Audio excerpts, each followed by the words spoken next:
Tinulungan ng UNTV News and Rescue Team ang isang babaeng sugatan matapos mabangga ng tricycab sa Cagayan de Oro City kagabi. Ito ang balita ni Bernardadis.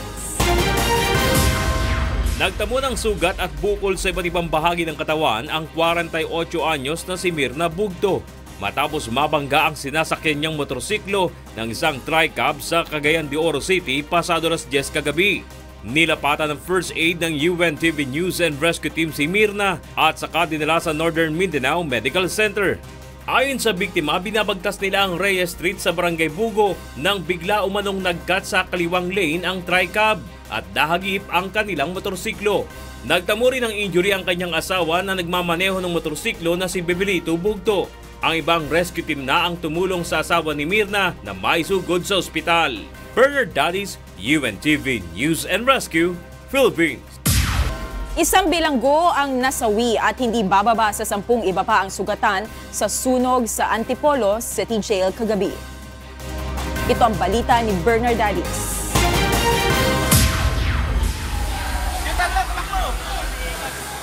Pasado alas 8 kagabi nang mabulabog ang Antipolo City Jail dahil sa sunog na sumiklab sa male dorm Celda Jess. Mabilis namang naapula ng mga bumberong apoy na umabot lamang sa ikalawang alarma. Ayon sa Bureau of Fire Protection, nahirapan lamang silang makapasok sa pinagmula ng sunog dahil makipot ang daan at kasalubong nila ang papalabas ng mga bilanggo. Nakita po natin ang affected lang naman yung isang Celda and then yung pong bodega po doon sa second floor. Kasi mga partition niya, mga concrete naman, so hindi masyado na naapektuhan yung ibang mga selda kasi naagapan po natin. Isang 84 anyos na lalaking person deprived of liberty o bilanggo ang nasawi. Naisugod pa ito sa ospital pero namatay din makalipas ang ilang oras. 10 bilanggo pa ang isinugod sa ospital dahil sa tinamong mga pinsala sa katawan. Isang bilanggo naman ang nakataka sa gitna ng kaguluhan pero sumuko rin kaninang umaga.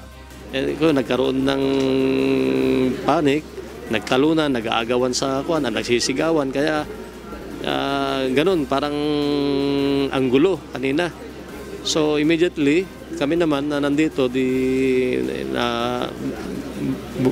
bumaba kami kaagad. Then nakapagtulong-tulong naman kami para ma-intercept yung mga patakas na mga preso kanina. Fortunately, merong isang nagsamantala na makatakas, ang pangalan niya, Simon Michael Dig. Robbery yung case niya.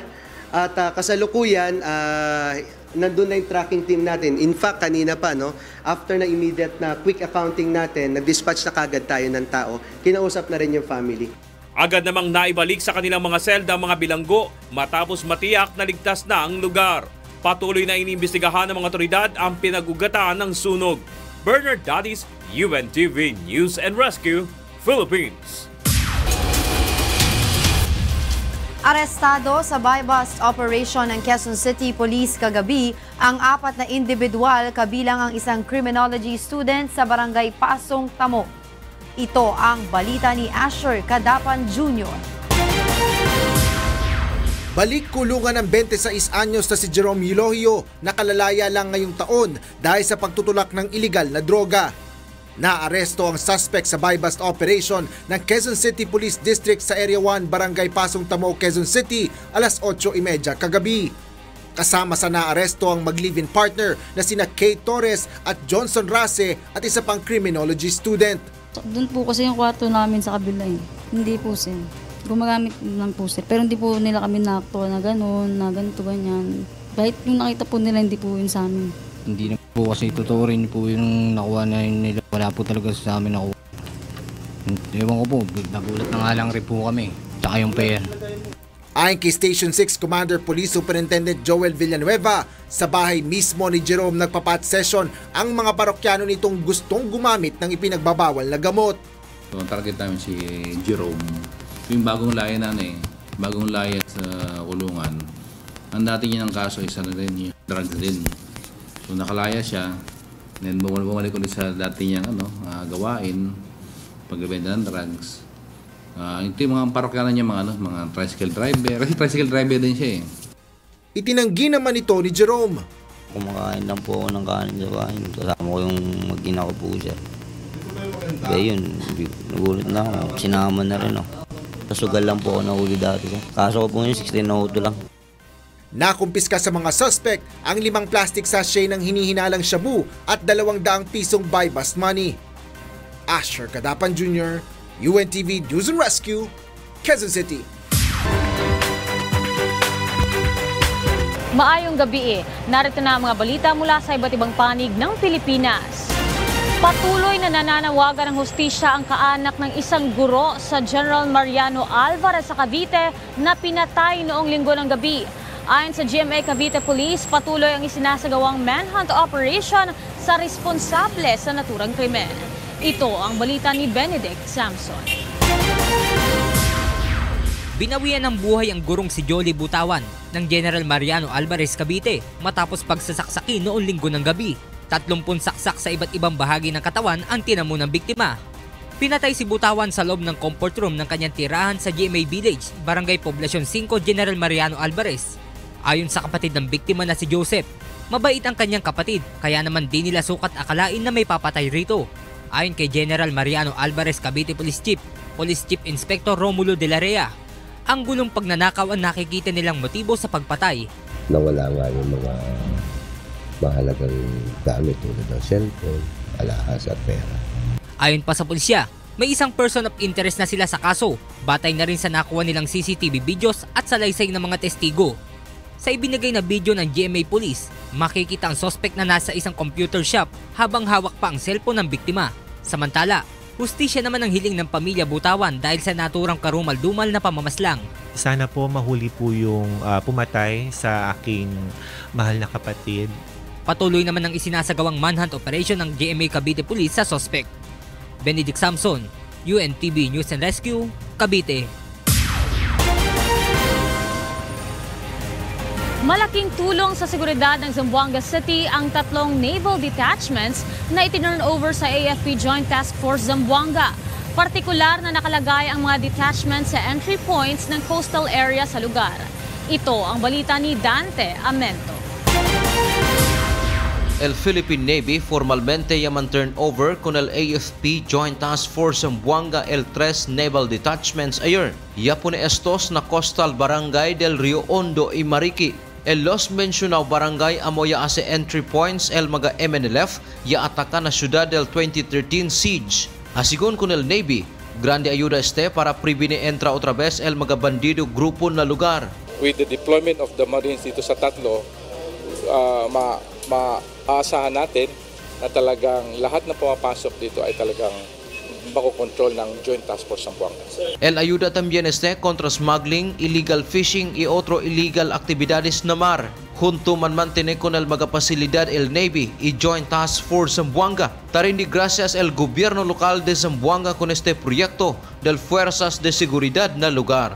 So overall, El Diaton security situation in the region has been very peaceful in a sense that we have the Philippine Navy to thank for and the Philippine Coast Guard that is protecting our coastlines and shorelines and the sea itself. Dante Amento, UNTV, Noticias y Rescate, Ciudad de Zamboanga. At yan ang ating mga balitang Prom D. Ako si Debre Veral. Mayong gabi. And for the news abroad, the Anak Krakatau volcano continues to rumble, prompting Indonesian authorities to raise the alert level. Robbie de Guzman reports. Indonesia has raised the alert level for the erupting Anak Krakatau volcano days after it triggered a tsunami that killed more than 400 people. At the same time, the police and sea patrol are trying to convince people living on tiny islands near the volcano to evacuate for their own safety. When the tsunami struck, 4 out of 100 residents on an island called Sanggang in the Sunda Strait between Java and Sumatra were killed and dozen others injured by the surging waves. Most of those who survived have been evacuated. Given the fact that the volcano is still active, police want the rest to leave, but they're strong-willed and say they are remaining where they are. Police have to make do with delivering supplies and giving any help that is needed. The islands are much closer to the Anak Krakatau volcano. also known as Child of Krakatoa volcano, than either Java or Sumatra, which were both ravaged when the tsunami came ashore. The mission on Java to recover those still missing and begin to rebuild has been hampered by bad weather. Roads have been flooded, at times bringing aid convoys to a standstill. With a high death toll, thousands of homes and businesses have been reduced to matchwood. Meanwhile, the volcano is continuing to rumble, spewing ash and smoke into the sky, raising fears of further eruptions. Boats have been ordered to keep clear, and all flights have taken other routes. Robbie de Guzman, UNTV News and Rescue. Hundreds of residents of a tower block in Sydney began leaving their homes for a second time in 5 days on Fridays after cracks were initially discovered in the building. The builder of the Opal Tower icon told residents that they would have to vacate their homes for up to 10 days so that a prompt investigation of the building could take place. But Director of Icon Julian Doyle said he could not guarantee whether the residents would be allowed to return to their homes after 10 days. Residents began hearing cracking sounds on Monday, forcing emergency services to evacuate the tower and neighboring areas, anticipating the collapse of the building. Icon later confirmed that a precast concrete panel had collapsed on the tower block, which was only completed earlier this year. The people that are actually the big players who are organising everything don't seem to be telling any of us what's going on. In the first place, you ask her to live back. Now you ask her to evacuate again. So 10 days is just an estimation. So how long should we wait? No, I can't guarantee whether the residents will be back within 10 days. A bus goes over a ravine in Peru, killing at least 8 people. Meanwhile, winter storm in the United States has canceled several flights and injured an airline passenger and a crew. Details in this report. At least 8 people were killed and more than 24 injured when a bus went off a Peruvian highway and turned over in a ravine in the early morning hours of Thursday. The bus was carrying 55 passengers when it left the city of Huancayo on its way to Lima. Emergency crews pulled bodies from the bus and rushed survivors to nearby hospitals. A blizzard that has already canceled or delayed thousands of airline flights and injured a passenger and a crew member on a commercial jet over the Dallas area could dump nearly a foot more snow in some states, forecasters said on Thursday. Parts of the U.S. Midwest and Southeast were being hit with the first wave of heavy snow and rain expected in the central United States through the weekend, according to the National Weather Service. A passenger and a flight attendant suffered knee and back pain after an American Eagle flight operated by Mesa Airlines hit turbulence over the Dallas-Fort Worth area. Flight 5781, a Bombardier CRJ-900 aircraft that departed from San Luis Potosi International Airport in Mexico, carrying 75 passengers and 4 crew members, was diverted to Austin, Texas. The plane landed safely and the injured passenger and crew member were treated and released from a local hospital.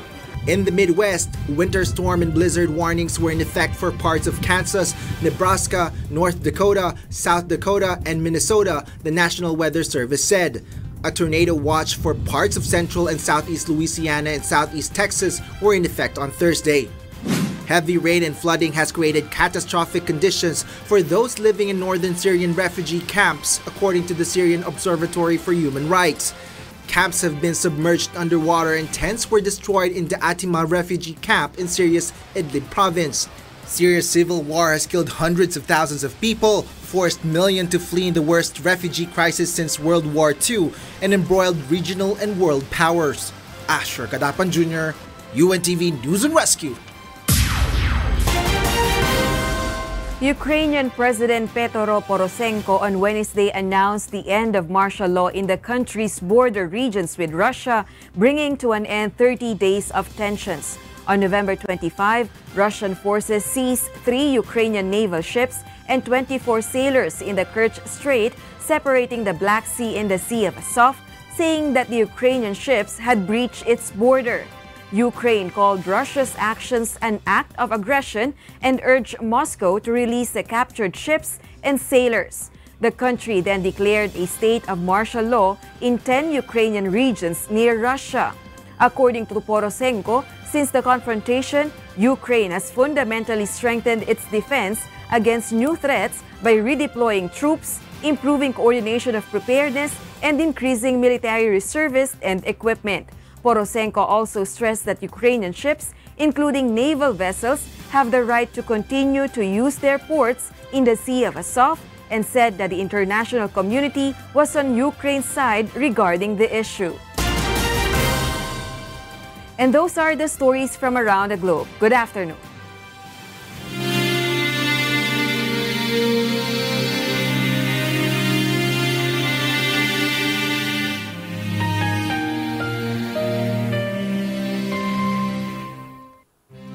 at 22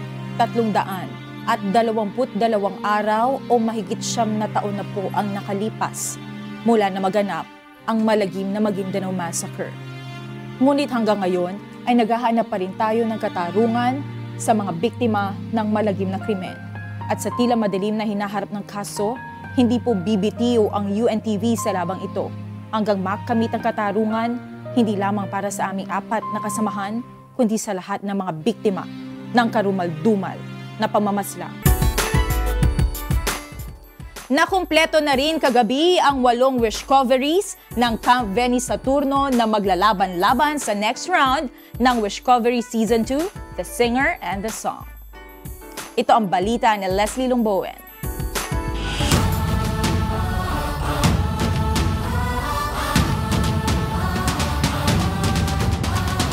Pressured ang huling batch ng wish coveries ng Camp Veni Saturno sa kanilang paghaharap sa vocal battle ng Wish Covery Season 2, The Singer and the Song kagabi. 2 na lamang kasi ang natitirang slot para makumpleto ang top 8 wish coveries ng kampo. Unang sumalang si Vingel Tingkoy na inilarawan ni Veni na The Another Noel Cabangon. Unod halaman, bakit kailangan lumisan? May tatak at may ibang klasing dating naman si Anthony Lapinig ayon kay Veni.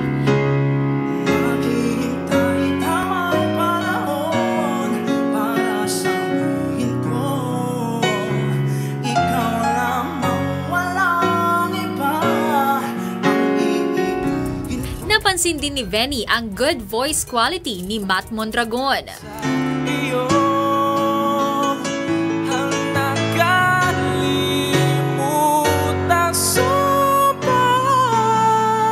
At sa huli, tinginin nyo, sa inyong 3, sino yung dapat na umuwi?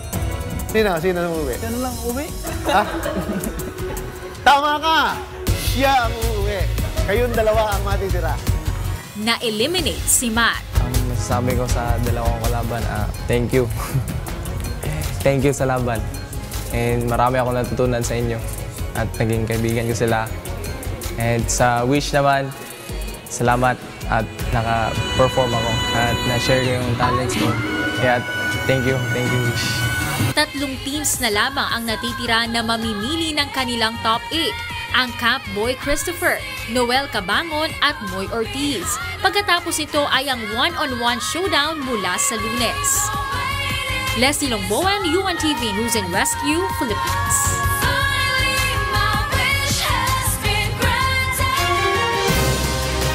At yan ang naging kabuuan ng ating balitaan ngayong gabi.